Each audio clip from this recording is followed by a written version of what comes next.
Today, we're diving into an incredible story called the Panavada Sutta. It's an ancient tale for sure, but it holds a really powerful lesson on patience and, how to transform the toughest situations just by changing your mindset. Okay, let's just jump right in with a question. I want you to really think about this for a sec. If someone just walked up to you and started insulting you, what would your first, honest-to-goodness reaction be? Would it be anger? Would you feel hurt? Maybe you'd want to fire back with an insult of your own? Just hold that thought, because we're about to meet someone whose answer to this is one of the most amazing things you'll ever hear. So our story starts with a man named Panna. Now, Panna was this successful merchant who heard the Buddha speak one day and was so deeply moved that he decided to leave it all behind and become a monk. After practicing for a while, he goes to the Buddha with a really simple, humble request. He asks for a short, concise teaching, a core idea that he could take with him to practice all on his own, in solitude. So the Buddha agrees, and the teaching he gives him is centered on this one single idea, clinging. What is that? Well, as you can see, it's that mental habit we all have of grabbing onto pleasant things, sights, sounds, even thoughts, and believing they're going to last forever and make us happy. It's basically tying our own well-being to things that are, by their very nature, always changing. And this is where it gets really interesting, because the Buddha breaks it down into a simple formula. When we cling to something pleasant, suffering is going to pop up the second that pleasant thing goes away or changes. It just happens. But, and this is the key, if we can learn to not cling, to not hold on so tightly, then when things inevitably change, that suffering just doesn't have a chance to take root. Freedom really is all about learning to let go. So, Puna now has this profound insight, and he's ready to go put it into practice. But where does he decide to go? You might think a quiet monastery or a peaceful forest, right? Nope. He chooses a place called Sunaparenta, a remote land that was famous for being full of fierce, harsh, and frankly violent people. He chose the ultimate test.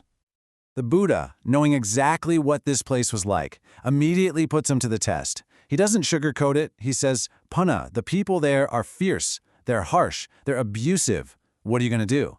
And right here, this is where the story becomes a true masterclass in mental strength.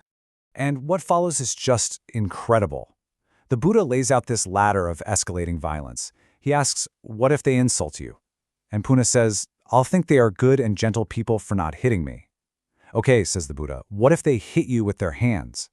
Puna's reply, I'll be grateful they didn't hit me with a clod of earth. This amazing reframing just keeps going all the way up the ladder you see here. For being hit with a stick to being attacked with a weapon, and for every single step, Puna finds a reason to be grateful. Until the very last question, what if they take your life?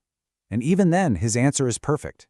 He says he would see it as a release from the body that he didn't even have to look for. Just wow. After hearing all this, the Buddha gives him his full and complete approval. Puna proved that he didn't just hear the teaching, he understood it in his very bones. He showed a level of calm and self-control that was just off the charts. He was ready for anything. So Puna passed the test with flying colors. But what actually happened when this man of unbelievable patience got to this harsh, dangerous land? I mean, did his philosophy actually work in the real world? Well, the outcome was nothing short of a miracle. The story goes that a massive supernatural storm blew in, threatening a ship with 500 merchants on it. And Puna, through his meditative power, was able to calm the sea and save every single one of them. You see, his inner peace literally created outer peace. That one incredible act of compassion was all it took. The community was transformed. And within that very same year, Puna himself achieved Parinibbana, the ultimate goal of enlightenment.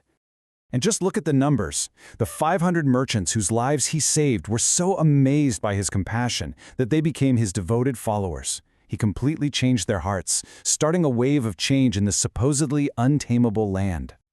And that was just the beginning. The inspiration spread like wildfire. The families of those men, another 500 women, soon joined them, taking refuge in the teachings as well. So in just a short time, this one man, with nothing but patience as his shield, had peacefully changed the entire community.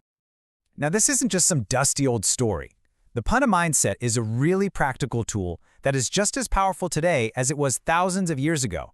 It's a blueprint for how we can handle the frustrations and conflicts in our own lives. So how do we do it? How can we get a little of that Puna mindset for ourselves?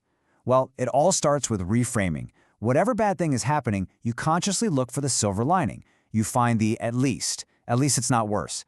It's about remembering that while you can't always control what happens to you, you always control how you react.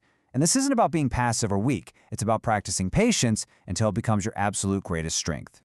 Puna's story is just such a beautiful example of how inner peace can create outer peace. It's an inspiring model for all of us.